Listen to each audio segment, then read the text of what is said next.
Halo beauty people, jumpa lagi dan selamat datang kembali di channel YouTube Dr. Kulit Firda.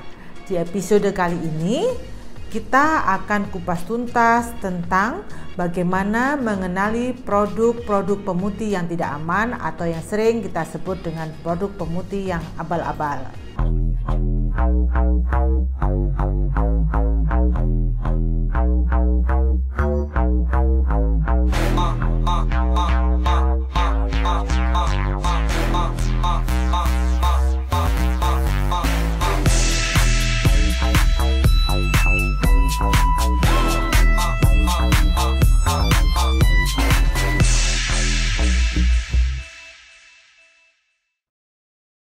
Sebelum masuk ke materi, jangan lupa follow Instagram saya ya di @drkulitfirda, @havira_skincare dan @testihafira. Dan jangan lupa guys, subscribe dan klik tombol loncengnya ya. Beauty people, di era milenial, kebutuhan untuk tampil cantik dan tampan sudah menjadi kebutuhan utama. Banyak sekali yang berlomba-lomba untuk melakukan perawatan baik wajah maupun badan. Salah satunya dengan menggunakan produk pemutih agar dapat memutihkan kulit wajah dan badan dalam sekejap. Akibatnya banyak sekali korban berjatuhan akibat ketidaktahuan akan produk pemutih wajah dan badan yang aman.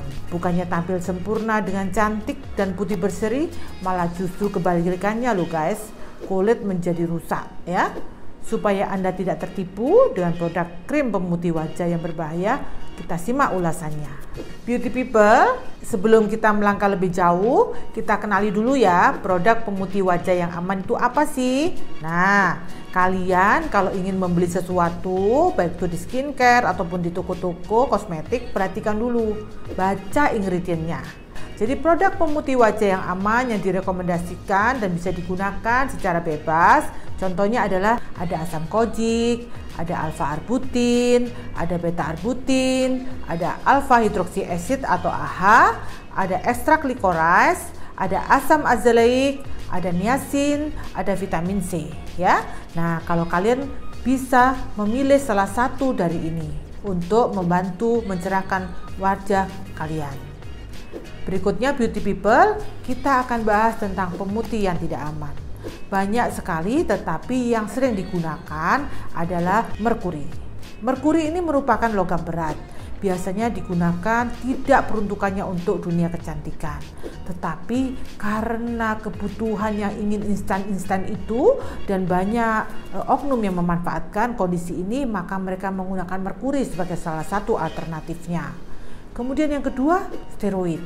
Steroid ini sekarang banyak sekali digunakan sebagai produk pemutih, padahal sebenarnya bukan.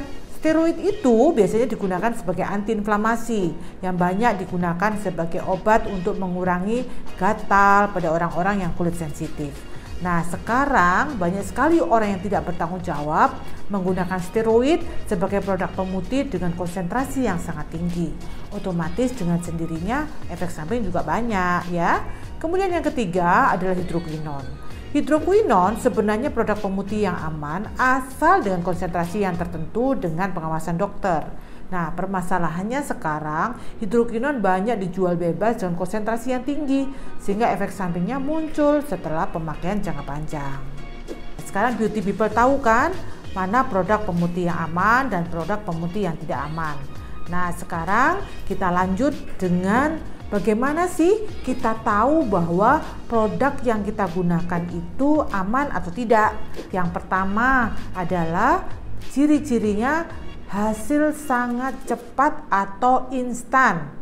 Nah, jadi kalau misalnya nih beauty people ditawarin nih sama seseorang atau pergi ke suatu tempat yang mengatasnamakan suatu tempat perawatan kecantikan, kemudian menyampaikan bahwa kalau menggunakan produk ini nanti akan cepat glowing, cepat putih secara instan, beauty people mesti hati-hati karena semua hal yang baik itu pasti butuh proses. Semua hal yang sehat pasti butuh proses. Nah, kalau dia menawarkan sesuatu dengan cepat, maka perlu dipertimbangkan apa ya kandungan produk itu. Bisa jadi di dalamnya ada merkuri atau hidrokinonnya yang tinggi. Jadi, satu pesan saya, jangan mudah terbujuk menggunakan produk yang menjanjikan hasil yang cepat. Yang kedua, hasilnya merubah warna kulit kita menjadi putih pucat dan tidak alami. Nah, sekarang coba perhatikan beauty people.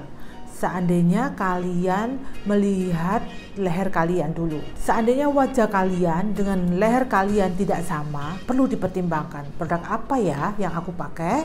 Karena apa? Mestinya kalau produk yang aman tidak akan menyebabkan perbedaan yang sangat signifikan antara wajah dan leher. Sehingga kalian mesti hati-hati, apakah yang saya gunakan ini aman atau tidak. Bener nggak? Yang ketiga adalah memiliki warna yang mengilap atau mengkilap dengan warna yang sangat mencolok. Karena apa? Karena mereka tidak menggunakan bahan pewarna kosmetik, bahkan kadang-kadang pewarna tekstil. Jadi kalau seperti itu, kenapa kalian harus memaksa diri memasukkan sesuatu yang tidak aman ke dalam wajah kalian? Untuk saat ini mungkin kalian enjoy aja, kulit kalian tidak bermasalah, tetapi tunggu, kalian seperti mempunyai bom waktu yang setiap saat akan meledak. Betul nggak? Yang berikutnya adalah tidak tercampur rata itu produk. Artinya apa? Karena yang dimasukkan itu adalah sesuatu yang mengandung logam berat. Karena logam berat berarti mereka perlu sesuatu untuk menyatukan. Contohnya adalah minyak. Jadi kalau kalian ingin tahu nih beauty people, coba kalau produk kalian diamkan sesaat ya, mungkin beberapa waktu begitu. Nah, kalau sampai dia itu memisah antara kandungan dengan minyaknya, mungkin kalian perlu perhatikan apakah saya perlu meneruskan produk ini atau tidak. Yang berikutnya adalah memiliki aroma yang cukup menyengat. Nah, karena itu mereka biasanya menyamarkannya dengan menambahkan yang namanya parfum. Jadi kalau kalian nih beauty people menggunakan suatu produk perawatan dan baunya sangat menyengat, perlu dipertanyakan apa ya kandungannya. Jadi tahu kan sekarang, jadi sesuatu yang berbau dan berlebihan pasti tidak semuanya selalu aman ya. Kemudian yang keenam, memberikan efek pedih atau iritasi. Mengapa? Karena produk ini sebenarnya kan bukan untuk kulit, tetapi untuk sesuatu yang lain yang tidak diperuntukkan untuk kulit kita. Akibatnya dia melakukan atau membuat iritasi. Nah, tapi pertanyaannya, dok, saya pakai tapi saya tidak merasa apa-apa kok, walaupun dokter bilang semuanya tidak aman. Ya, karena dia memasukkan yang namanya steroid. Jadi di satu sisi dia memasukkan sesuatu, di satu sisi dia mengcounter sesuatu itu. Akibatnya apa? Efek sampingnya dikurangi. Tetapi belakang harinya kalian yang merasakan akibatnya. Nah, berikutnya pori-porinya kecil dan halus. Nah, itu banyak banget sekali beredar di mana-mana. Muka jadi kinclong, muka jadi glowing ya. Tetapi apa yang terjadi? Pemakaian jangka lama mulai terasa efek sampingnya. Kalau orang Jawa sih bilangnya begini, saya kepingin glowing, kepingin licin, kepingin halus, sehingga lalat aja sampai kepleset karena saking halusnya. Nah, apakah itu sehat? Tidak, justru itu tidak sehat. Yang berikutnya adalah kulit menjadi lebih sensitif. Menipiskan lapisan pelindung kulit sebagai akibat dari bahan-bahan yang bersifat iritatif. Membuat apa akibatnya? Beauty people kalau kena sinar matahari ya, itu mukanya menjadi merah seperti kepiting rebus. Bahkan beberapa pasien saya, jangankan kena sinar matahari, kena lampu aja dia sudah merah.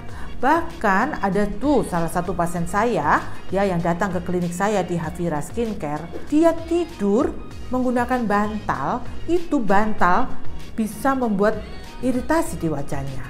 Artinya apa? Kulitnya menjadi tipis. Nah, apa kalian mau seperti ini? Berikutnya adalah tidak timbul jerawat sama sekali.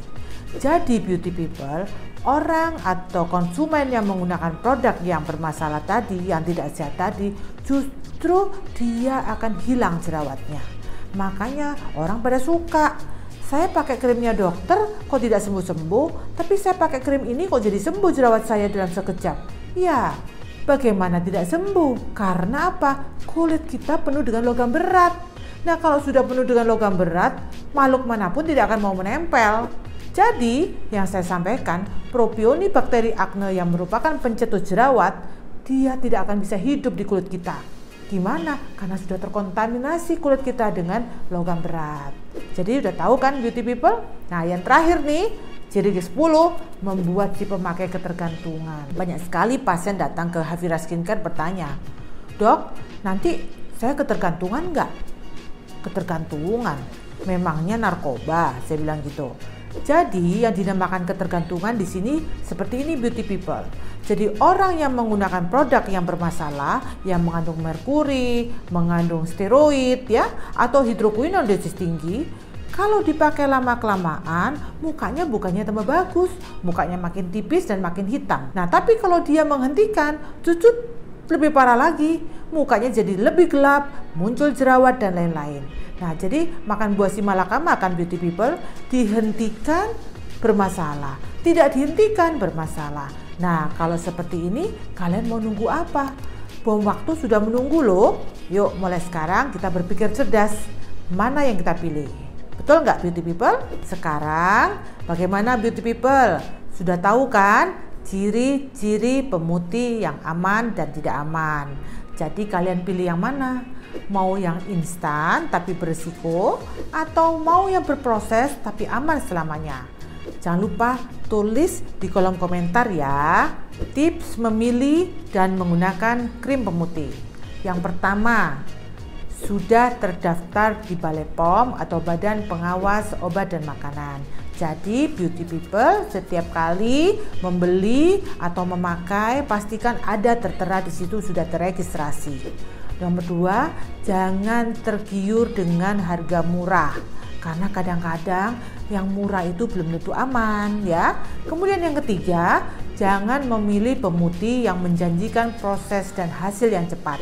Karena untuk cantik dan segar dan sehat itu membutuhkan sebuah proses dan komitmen, bukan instant magic. Terima kasih sudah menonton video kali ini. Mari kita bersama melawan COVID-19 dengan self distancing, di rumah saja, cuci tangan dan jaga kesehatan. Jangan lupa beauty people, tulis di kolom komentar apa yang akan kita bahas minggu depan. Jangan lupa follow, subscribe, komen, dan like serta share video ini ke teman-teman kalian. Stay beauty dan healthy with Dr. Kulit Firda.